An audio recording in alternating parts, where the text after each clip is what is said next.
हाय दोस्तों, मेरा नाम है राकेश सकपाल और मैं आरएस रियल्टी से बात कर रहा हूँ।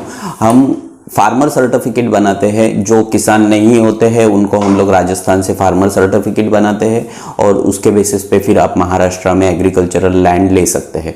उसके अलावा हमारा एग्रीकल्चरल लैंड का भी बिजनेस है। हम लोग ऑल ओवर जो ये रायगढ़ डिस्ट्रिक्ट है उसमें से पाली, महाड़, माणगांव, मंडनगढ़, पोलादपुर, कोलाड, तड़ा, ये रत्नागिरी का एक मंडनगढ़ करके एक तालुका है, वहाँ पे भी हम लोग काम करते हैं। अगर इस एरिया में आपको कभी भी लैंड की रिक्वायरमेंट हुई तो हमको ज़रूर आप एक मौका देना, हम लोग आपका लैंड का रिक्वायरमेंट फुलफिल करके दे देंगे। तो काफ़ी दिनों के बाद हम लोग दोस्तों मिल रहे हैं और मिलने का कारण ये है कि महाराष्ट्र स्टेट गवर्नमेंट में एग्रीकल्चरल लैंड लेते वक्त कुछ उन्होंने सूचनाएं दी है। अपने जो सारे तहसील ऑफिस है वहाँ के जो रजिस्ट्रार है उन रजिस्ट्रारों को कुछ सूचनाएं दी है जिसके बारे में कुछ उन्होंने अपने जीआर निकाले हुए हैं और वहाँ के जो रजिस्ट्रार है उनको ये सारी सूचनाएं दी हुई है। अभी आजकल ऐसा हो गया है कि एक एक दो दो गुंठा वगैरह ऐसे लैंड बेच रहे थे, एग्रीकल्चरल लैंड, कई लोग। तो अभी जो उन्होंने सूचनाएं दी है महाराष्ट्र स्टेट गवर्नमेंट ने, उसमें वो अभी 1, 2, 3 गुंठा वगैरह ऐसी लैंड नहीं ले पाएंगे। अगर सेपरेट 7/12 कोई है, टुकड़ा है कोई, अगर 2 गुंठे का या 3 गुंठे का या 4 गुंठे का, तो वो 7/12 आप खरीद सकते हैं, इंडिपेंडेंट अगर 7/12 होगा तो। नहीं तो फिर अगर कोई बड़ा लैंड है, 2 एकड़, 4 एकड़, 5 एकड़, उसमें से आप 1-2 गुंठा लैंड खरीदना चाहते हैं तो उसकी रजिस्ट्रियाँ अभी बंद कर दी गई है, तो अभी वो रजिस्ट्रियाँ नहीं होगी। और अगर आपको इस प्रकार से अगर कहीं पे लैंड कोई गेटेड कम्युनिटी हो रहा है या ऐसा कुछ हो रहा है जो आपको थोड़ा सा लैंड दे रहा है, तो उसका जो है ऑलरेडी परमिशन जो जिला अधिकारी सक्षम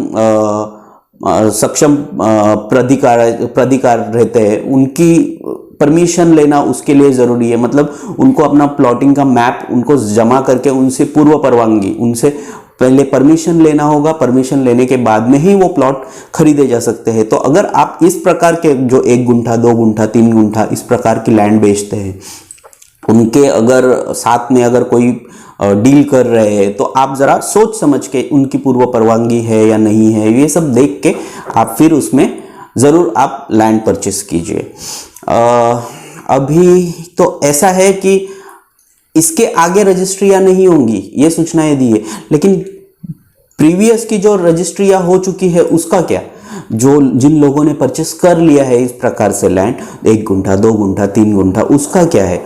तो अभी जिनकी हो गई थी उनका तो ठीक है, लेकिन अब वो बेचते समय पे उनको फिर वापस परवानगी लेनी पड़ेगी, ऐसा है सिचुएशन।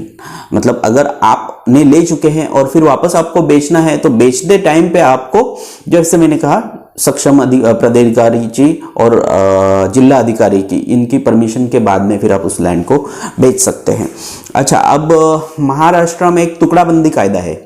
टुकड़ाबंदी कायदा है, ये हमेशा मैंने आज तक सैकड़ों लोगों को इस सवाल का जवाब दिया हुआ है। तो ये सवाल लोगों का यही होता है कि हम लोग कितना ज़मीन महाराष्ट्र में परचेस कर सकते हैं। महाराष्ट्र में टुकड़ाबंदी कायदा क्या कहता है, हम लोग कितना ज़मीन परचेस कर सकते हैं? तो अगर इसका एक लाइन में आंसर दिया जाए तो हम लोग इंडिपेंडेंट 7/12 के लिए 20 गुंठा जमीन खरीद सकते हैं। अगर एक लाइन में जमीन का उसका आंसर दिया जाए तो 20 गुंठा, 21 गुंठा आप खरीदना जरूरी है, ऐसा आप समझ लो।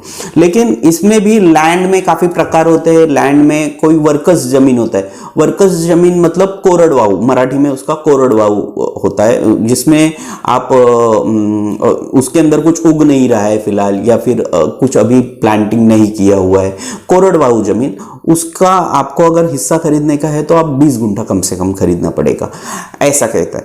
और अगर आपका जमीन में जिरायत है, जिरायत मतलब आपके जमीन में खेती हो रहा है, भात खेती हो रहा है, आपके जमीन में कुछ भी ऐसा उग रहा है जहाँ पे हंगामी कोई भी खेती हो रही है, तूर दाल हो रही है, कोई भी हंगामी खेती हो रही है, जो जिरायत जमीन है जहाँ पे कुछ उग रहा है, तो वैसी जमीन को आप 15 गुंठे भी खरीद सकते हैं। 15 गुंठे भी आपको ये ज़मीन खरीदी जा सकती है, उसके लिए भी कोई दिक्कत नहीं है। और बागायत, और इसी तीसरी एक लैंड प्रकार रहता है एग्रीकल्चरल लैंड में बागायत। बागायत ज़मीन क्या होता है, जहाँ पे आम, काजू पेड़, ऐसा कुछ प्लांटेशन आपने किया हुआ है, कोई बाग है आपका, उस प्रकार की आपकी ज़मीन है। अब बागायत में भी दो प्रकार है भाई साहब, एक तो प्रकार है बागायत का ये कि बागायत में बारिश का पानी आया है, या तो फिर आपने खुद ने लाया हुआ है, या तो फिर आपने वो पानी का कोई विहीर खुद खोदा है, ऐसा कोई चीज है। तो बागायत में आपको बागायत में फिर आपको 20 गुंठे का आपको अलाउड है खरीदना, अगर आपने खुद किया हुआ है या ऑलरेडी आपने प्लांटिंग किया है।